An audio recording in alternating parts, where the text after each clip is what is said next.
welcome back again sa ating channel. So for today's video guys, gagawa tayo ng creamy maha blanca. So let's prepare the ingredients. Tara! Okay, umpisahan na natin ang pag-prepare. So sa isang malaking bowl, maglagay tayo ng 2 cups of cornstarch. Any brand na cornstarch which you prefer. Then, maglagay din tayo ng isang can ng evaporated milk. At haluin lang natin to para hindi mamuo yung ating cornstarch.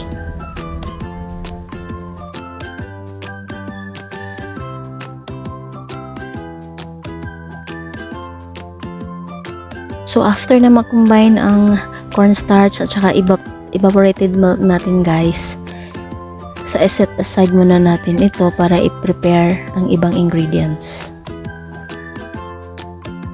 Alright, dito sa malaking pan, maglagay tayo ng coconut milk, 400 ml na coconut milk. And then, maglagay din tayo ng 1 can of condensed milk.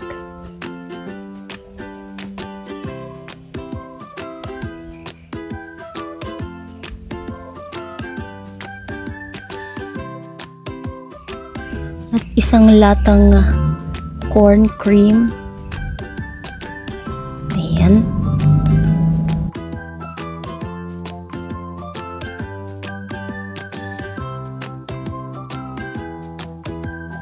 At isunod na rin natin ang whole corn.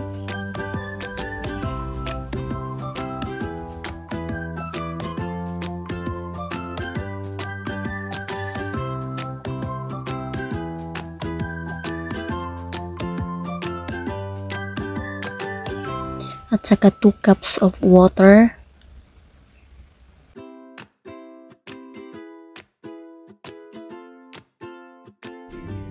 One cup of sugar.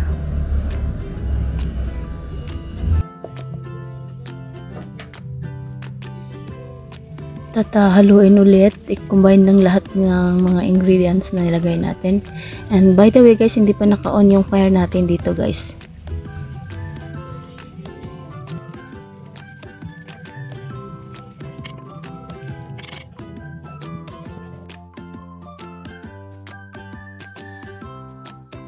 So, ayan, bubuksan na natin ang ating kalan. Antayin lang natin itong kumulo. Ayan, kumulo na. Pag ganito na yung texture na guys, pwede na natin ihalo yung cornstarch.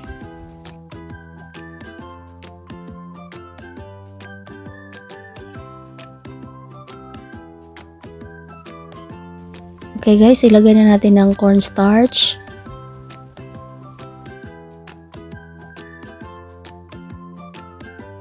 Be sure na naka low fire tayo guys para hindi masunog yung ating maha. Lulutuin lang natin to guys hanggang ma-achieve natin yung gusto nating texture. Ang gusto ko sa maha guys yung hindi medyo dry. Gusto ko yung medyo creamy talaga siyang tignan. So hindi ko na siya papatagalin sa kawali. And to be sure na naluto yung cornstarch natin.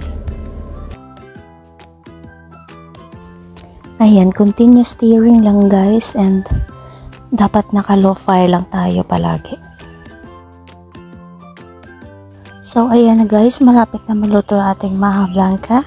So pag may mga okasyon guys, huwag niyong walain to sa listahan dahil ang maha blanca is very easy to cook lang naman. So i-try nyo to guys.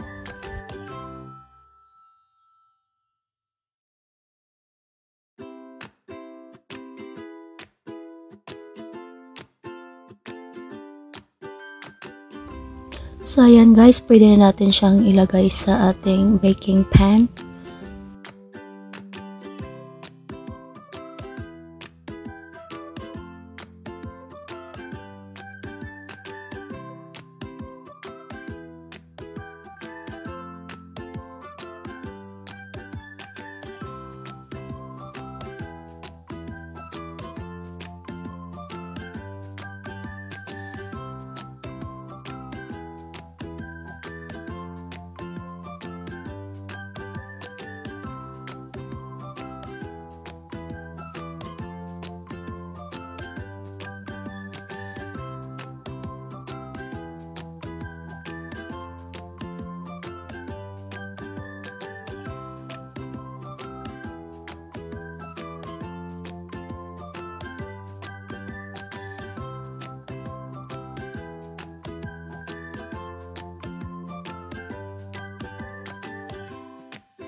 So ayan guys, maglagay din tayo ng granulated peanuts, which is the original toppings ng Maha Blanca natin.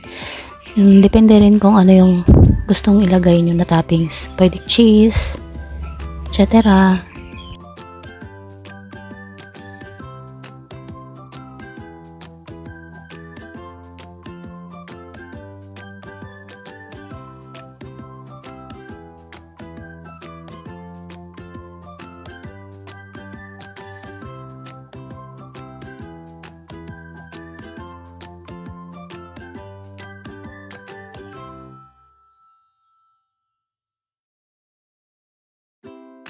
So, ayan na guys, yung ating Maha Blanca. So, before natin ilagay sa ref, ipa-cool down muna natin ng mga 1 hour.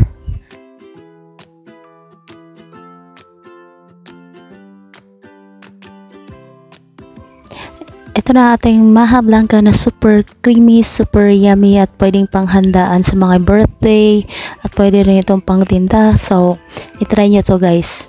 Thank you so much for keep on watching.